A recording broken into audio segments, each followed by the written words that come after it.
This is CTV News with Nafisa Karim. Had all of the things that seem to be on the checklist of what to do when you're facing intimate partner violence, especially after a separation, and she was still killed. Tonight, the call for an inquest into the death of a Saanich woman. What advocates say needs to happen to protect others. Probably the exciting part for communities is getting to know trustees, and maybe we'll have people that wouldn't have run before.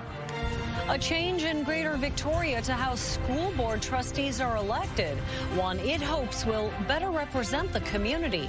Plus, Adam finds out how a lost dog inspired a Victoria artist to use her talents in unexpectedly positive ways. Later on the Sawatsky sign-off. Good evening. Thank you for joining us. Loved ones and women's protection agencies are speaking out tonight about a homicide case on southern Vancouver Island. Last week, Laura Gover was found dead, and her ex-husband is charged with murder. CTV's Anna McMillan now with those who are questioning how Gover was failed by the systems meant to protect her.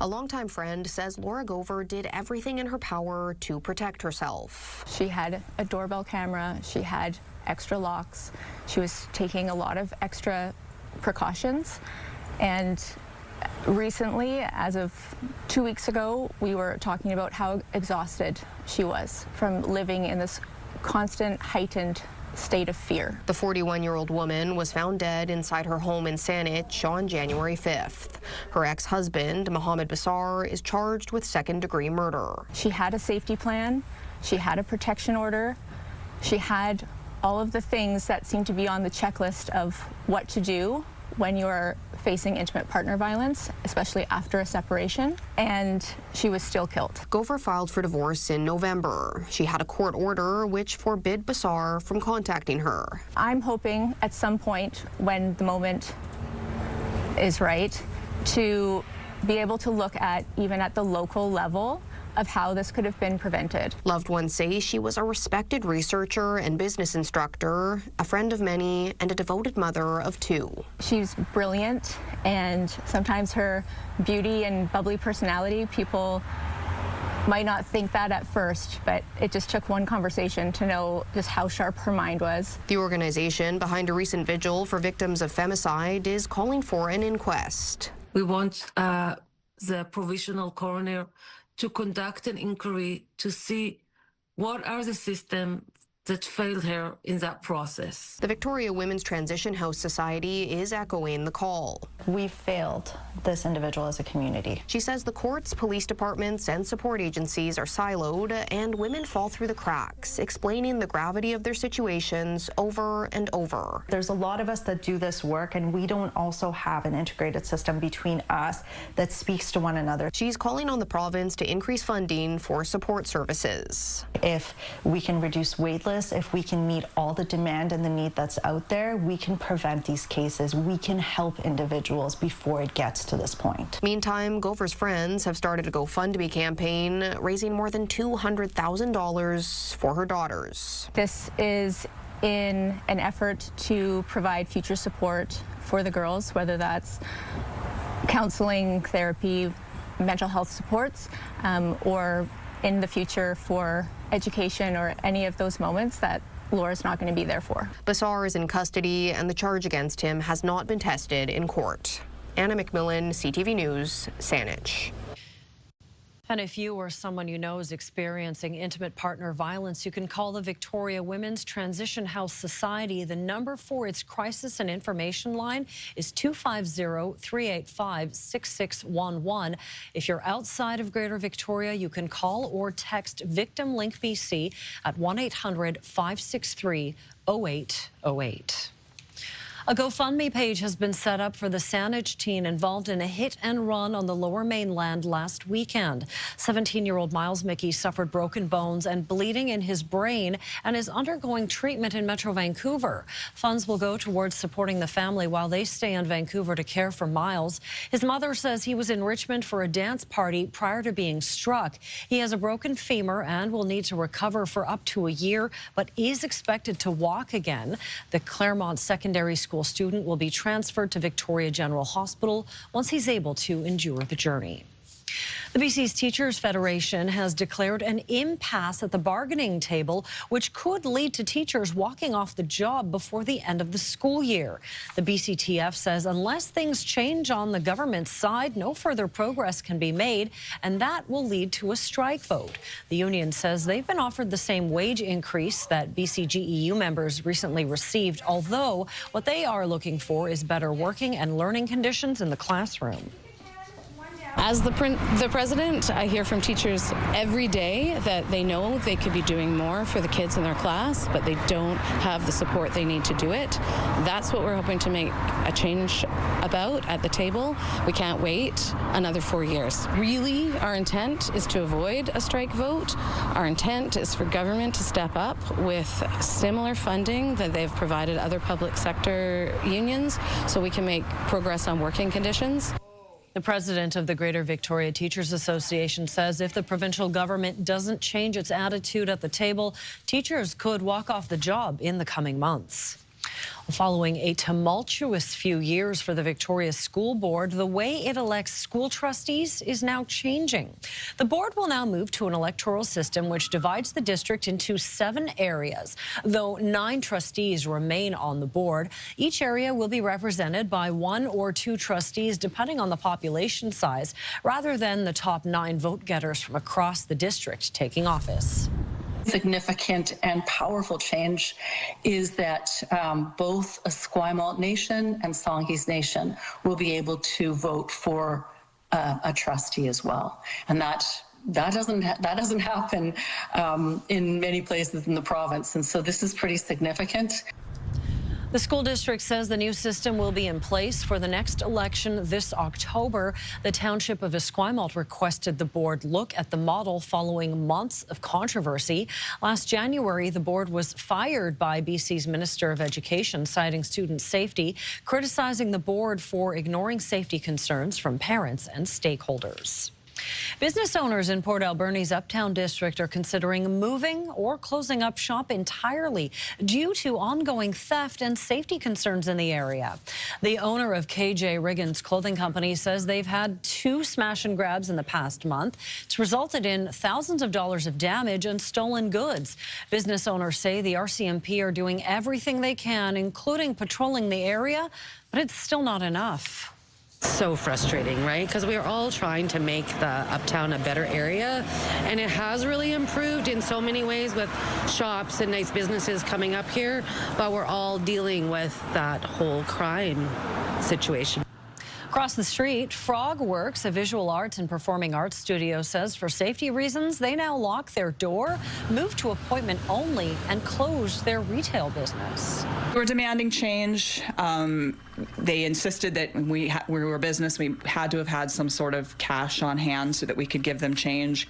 They would bring in random trinkets and asking us if we would want to buy it. We're not a pawn shop. We're not a second-hand shop.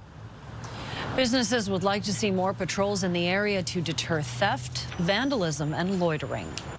Change could be coming to rules surrounding off-leash dogs at Panama Flats. On Monday night, Saanich Council voted to endorse a plan that will establish Panama Flats as a bird and nature sanctuary. Panama Flats is used by birds as a nesting ground, and currently dogs are allowed off-leash throughout the entire park between the hours of 6 a.m. to 9 a.m. In October, Saanich Council pitched an idea to erect a fence along the trail system, making the park leash optional. During Monday night's council meeting, a vote to revisit the idea passed 8-1, turning Panama Flats into a leash-only park without the surrounding fence. And Nightingale with Rocky Point Bird Observatory says this is a good option for birds as well as all park users. I'm in favor of the idea. It allows people who want to walk their dogs through the area to do so, at the same time protecting the wildlife and hopefully providing a safer park for everybody. I have a lot of friends who are dog owners, and they say that off-leash dogs can be a problem for them as well if their dogs are on leash and they're approached by off-leash dogs. And I know certainly a lot of people are nervous about being approached by dogs, so knowing that the dog is under control by the owner gives them some comfort. Saanich Council will address the potential change again during its upcoming January 26th meeting. The city of Port Alberni has shut down a popular trail in one of its parks after heavy rains hit the area, raising concerns over a washout and potential landslide. In a social media post yesterday, the city says it has closed the Scott Kenny Trail in Roger Creek Park. It's the one north of the Fall Fairgrounds. Staff say the trail is closed until further notice due to public safety, and they are monitoring the area. Now, if you use the trails in the area, the city is asking you to follow all signage and barricades. Drone footage shows a section of the trail along the creek has been washed out. A few showers, 9 degrees in Victoria right now. Should see some sunshine over the coming days, though. Talk about that and the fog for tomorrow morning in just a few minutes. CTV Weather brought to you by Expedia Cruises. Plan, book, and safeguard your journeys. Explore the possibilities at expediacruises.ca. What makes West Shore Parks and Recreation a perfect place to play? It's our staff, working behind the scenes to keep the pool safe, kids engaged, and programs thriving. So apply today and join our team.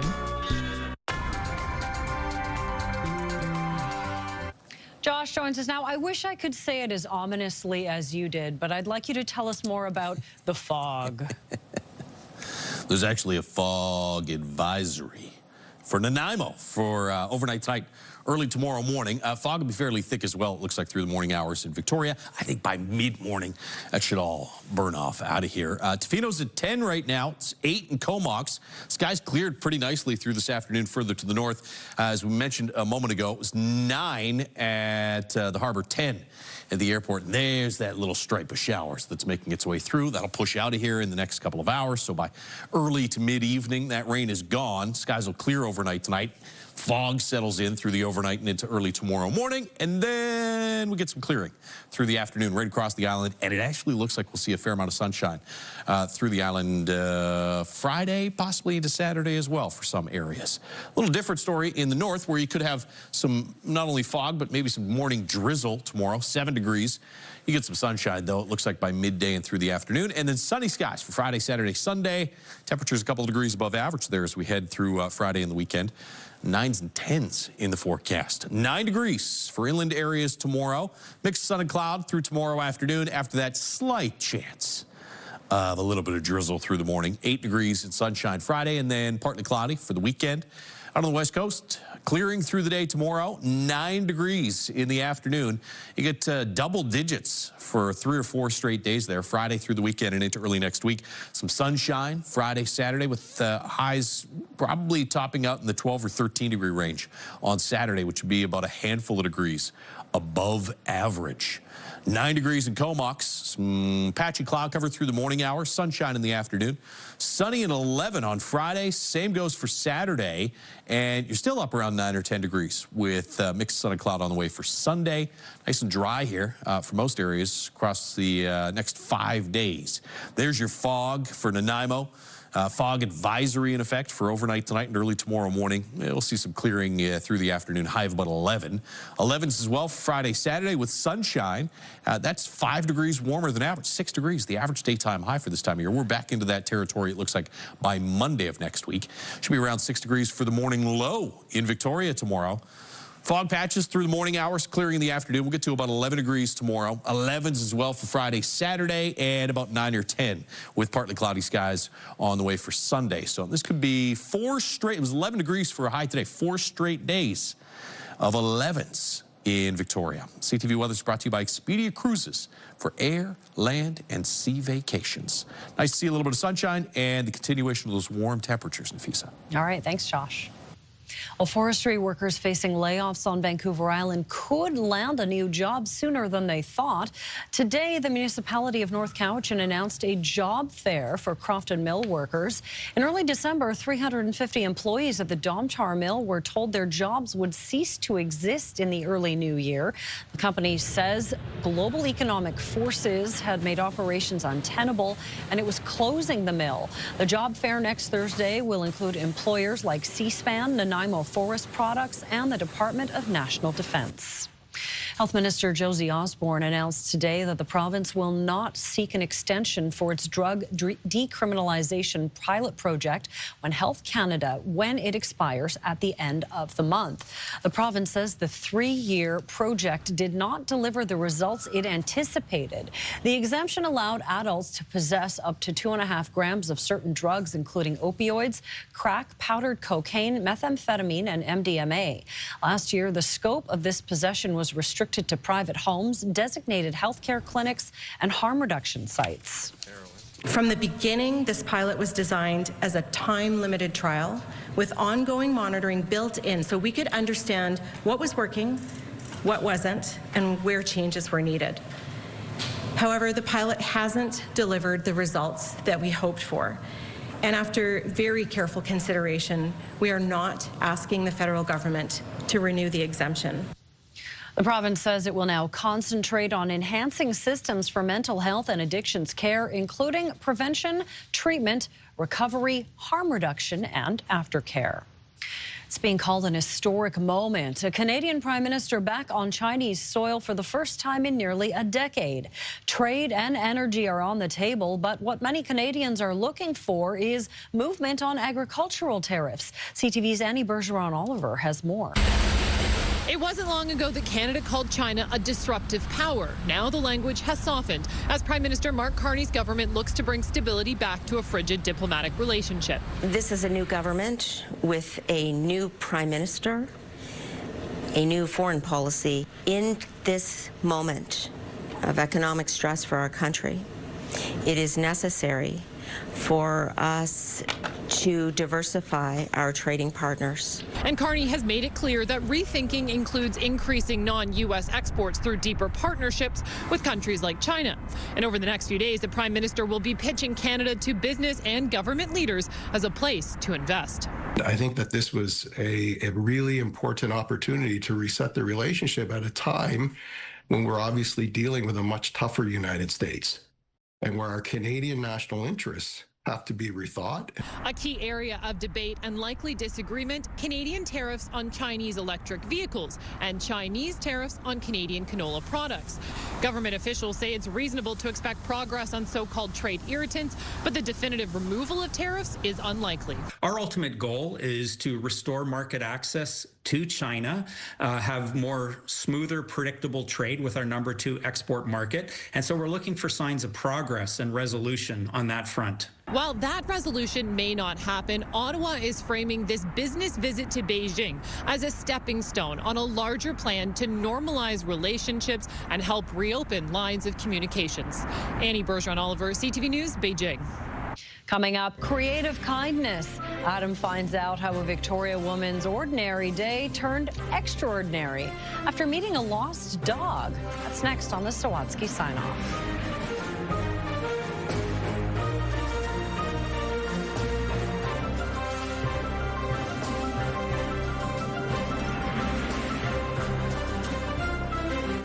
When you see it happen, send it to CTV News. Text 10400 from your screen to ours. Text 10400.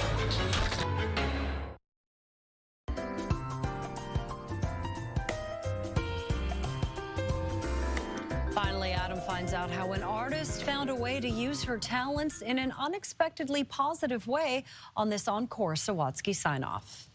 No matter where she's going, Lane Smith is armed for art. My teacher instilled very early on that I need to be drawing everywhere I go. While she regularly fills sketchbooks full of people she stumbles upon, this is about the day Lane drew something different. I'd open the gate, I leave it open because I'm carrying a big bin. And because Lane is studying to be a storyboard artist for film and TV productions, she agrees to illustrate the action, beginning with that bin. And boom, there was a dog. A dog she'd never seen before, whose owner was nowhere in sight, who then followed Lane to the entrance of the convenience store she was working at. And it kind of put itself right between myself and the door. Until a regular customer stopped by to help. Then we checked the tag, which there was nothing. So the regular watched the pup while Lane opened the store before another customer took the pup for a walk while Lane called animal control. The guy was amazing. He was really nice. Petted the dog and loved on it before picking it up. But then, after returning to work, Lane started feeling for the lost dog's owner. What are they going to do when their dog is gone, when they wake up this morning? Like, how is the owner going to find their animal? So she scrambled to produce a poster, but seeing as she'd forgotten to take a photo of the pup, turned to her pens. I did draw a picture, yeah. Lane drew a picture of the lost dog, wrote details on where to find it, and posted the original art on the bulletin board outside the store before sharing it on social media. It was pretty positive, which was nice.